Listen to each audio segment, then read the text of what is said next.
हाथी और चूहा की कहानी। एक राज्य में एक राजा का शासन था। हर सप्ताह पूरी शानो शौकत से नगर में उसका जुलूस निकला करता था, जहां प्रजा उसके दर्शन किया करती थी।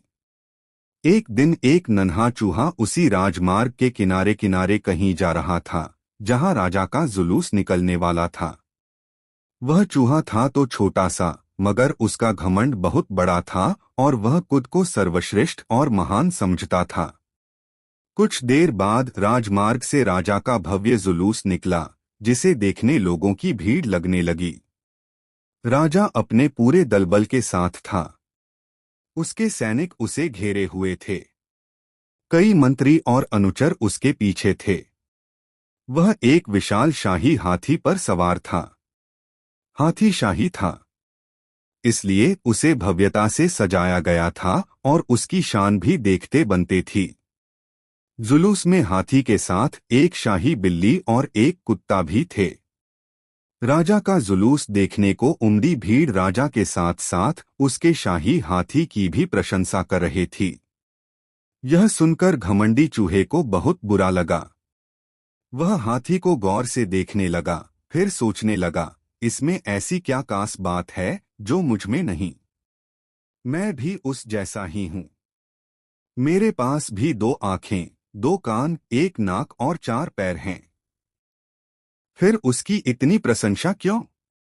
उसके विशाल शरीर के कारण, लंबी सूंड के कारण, छोटी छोटी आँखों के कारण या झुर्रीदार चमड़ी के कारण? किस कारण? एक बार तुम लोग मुझे देख लो, उस हाथी को भूल जाओगे। मैं हाथी से ज्यादा महान हूँ। चूहा ये सब सोच ही रहा था कि शाही बिल्ली की नजर उस पर पड़ गई और उसकी लार टपक गई। जुलूस छोड़ वह उसकी ओर लपकी। फिर क्या था? चूहा अपनी सारी महानता भूलकर दुम दबाकर भागा। भागते भागते वह हाथी के सामने आ गया।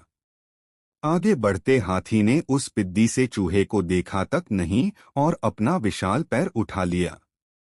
चूहा उसके पैर के नीचे कुचलने ही वाला था, मगर किसी तरह उसने खुद को बचाया।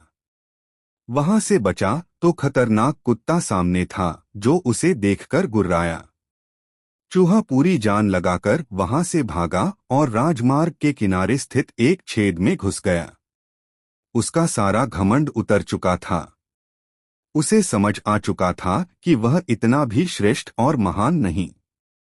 सीख: किसी से मात्र रूप रंग की समानता हमें महान नहीं बनाती। महान हमारे गुण और कार्य बनाते हैं।